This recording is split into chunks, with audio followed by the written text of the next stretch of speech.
E aí, gente, sejam bem-vindos ao CoffeeCast. Nossa equipe é composta pela Laura Sofia, pelo Matheus, o Luiz Fernando e pela Lívia, e também pelo nosso orientador, o professor Rubens Paza. E hoje, no nosso segundo episódio, a gente vai falar um pouco sobre pragas no cafeeiro. Como foi visto no último podcast, no Brasil, o café tem uma importância muito grande na história do país. O café ele foi a nossa maior riqueza por muito tempo, proporcionando um rápido desenvolvimento do país e propiciando a vinda de imigrantes e também a consolidação da expansão da classe média e de seus movimentos culturais.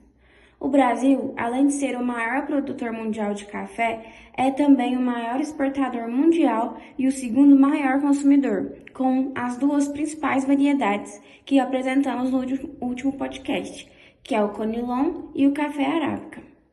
Antes de falar um pouco sobre as características das principais pragas que atacam o café, quero que você tenha em mente o quanto vale a pena controlá-las. O controle de pragas do café ele deve ser feito seguindo os preceitos do Manejo Integrado de Pragas, o MIP, que é baseado em critérios econômicos, ecológicos e sociais. E isso evita inúmeros problemas e mantém a produção do café uma produção sustentável.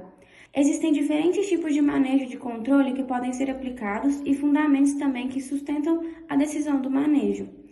Entre os pilares do MIP, nós temos o controle cultural, que envolve práticas como a rotação de culturas, o controle biológico, que utiliza inimigos naturais como insetos predadores para combater as pragas de forma natural, o controle comportamental, que faz o uso de feromônios e armadilhas para monitorar a população de insetos, o controle genético, que pode incluir a liberação de insetos estéreis, o controle varietal, que utiliza cultivares resistentes a determinados ataques.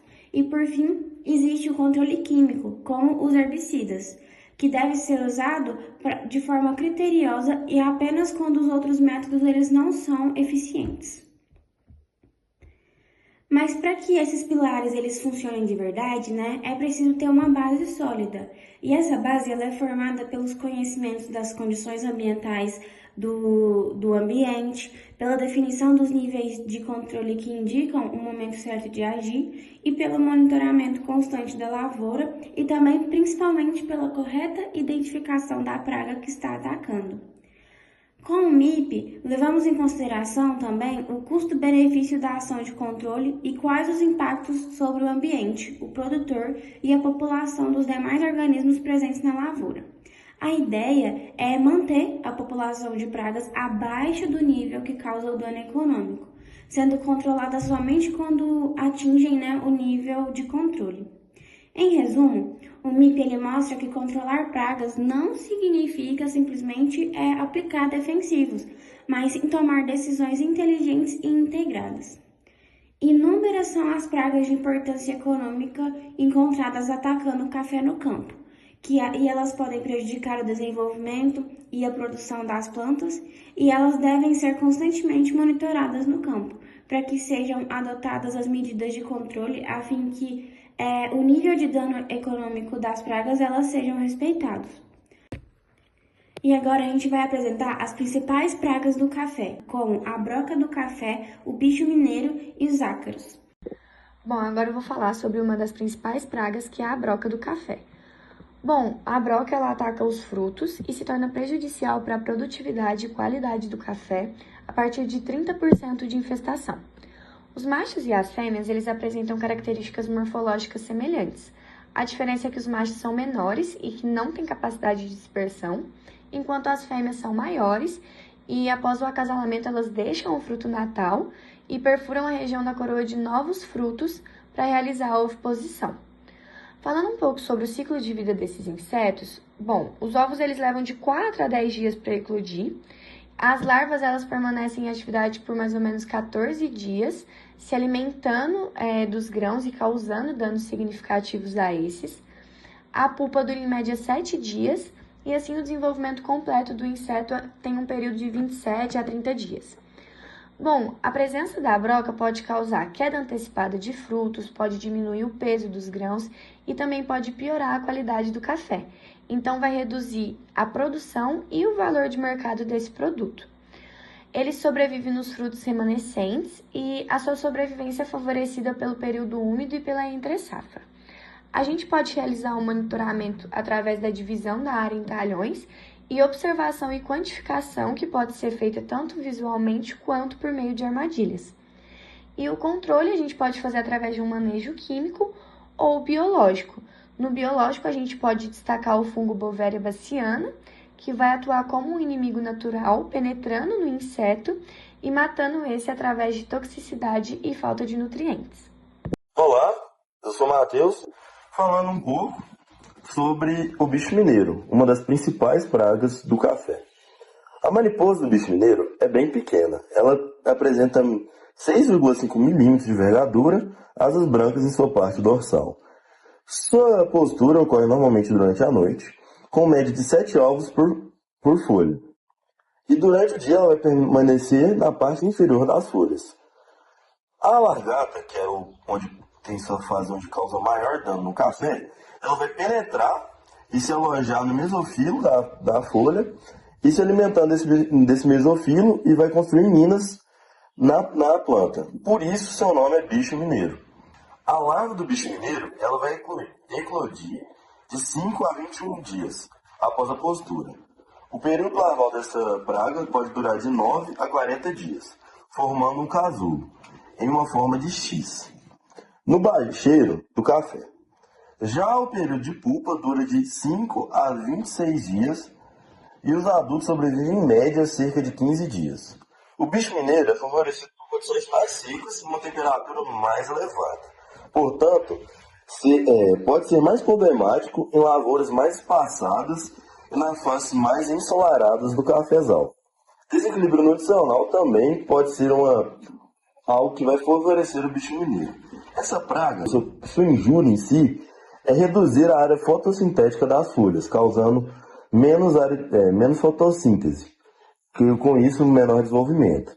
Para o monitoramento do bicho mineiro, é necessária a amostragem em zigue-zague de folhas, para melhor representatividade das amostras. Dentro de diversos tipos de manejo, podemos citar o controle de cultura, trato de culturais adequados para maior enfloramento das plantas, o genético, que você vai pegar cultivares existentes, biológicos, por exemplo, com inimigos naturais. Um exemplo disso é o bicho mineiro, o crisopídeo, que se alimenta das larvas do bicho mineiro, e o controle químico. Eu sou o Luiz Fernando e agora vou estar falando um pouco sobre o acro vermelho do cafeeiro. Ele é considerado uma das pragas mais importantes do café arábica. Ele costuma se instalar na parte de cima das folhas do cafeeiro. O principal sintoma do ataque é bem visível. As folhas perdem o brilho natural e passam a ter uma cor mais bronzeada. E esse bronzeamento não é apenas estético, ele atrapalha a fotossíntese, reduzindo a capacidade da planta de produzir a energia e, no final das contas, derruba a produção de café. As condições ideais para o desenvolvimento desse acro são os períodos de seca prolongada e altas temperaturas. Já nessas situações, a população cresce muito rápido. Normalmente, o ataque aparece em reboleiras, que são umas manchas dentro da lavoura, e se concentra em locais mais abertos, com sol forte, solo seco e próximas estradas. Em contrapartida, as áreas que têm mais sombra, mais árvores, costumam ter ataques bem menores, justamente porque o ambiente fica mais úmido e menos favorável a essa praga. O ciclo de vida do acro é curto, dura entre 11 e 17 dias, o que favorece uma multiplicação rápida em condições ideais. Os ovos são bem característicos, vermelhos e brilhantes. Um detalhe importante é que o uso de alguns produtos, como piretroides e fungicidas, pode aumentar o problema. E isso acontece porque eles eliminam os inimigos naturais do acro e estimula a ovoposição, favorecendo a disseminação da praga pela lavoura. Os danos causados são bem sérios. Além das manchas e do bronzeamento, o acro pode provocar lesões nas folhas, queda precoce da folhagem e, consequentemente, pode afetar na perda de produtividade. Já para o controle, existem algumas alternativas, como o controle preventivo, que evita o uso de produtos que favorecem o aumento da população do ácaro, controle físico, que as chuvas fortes e constantes ajudam muito, assim como a irrigação por aspersão, já que a água derruba os ácaros da superfície das folhas. Controle químico, que são as pulverizações específicas que podem ser feitas quando o nível de infestação está muito alto. E tem o controle biológico, que é feito em condições normais de clima e bom manejo da lavoura.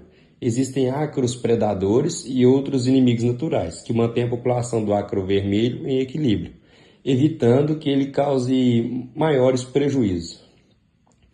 E bom, esse foi nosso segundo episódio do CoffeeCast e espero que vocês tenham aprendido um pouco mais sobre as pragas na cultura do café. E aguardem os próximos episódios. Muito obrigado.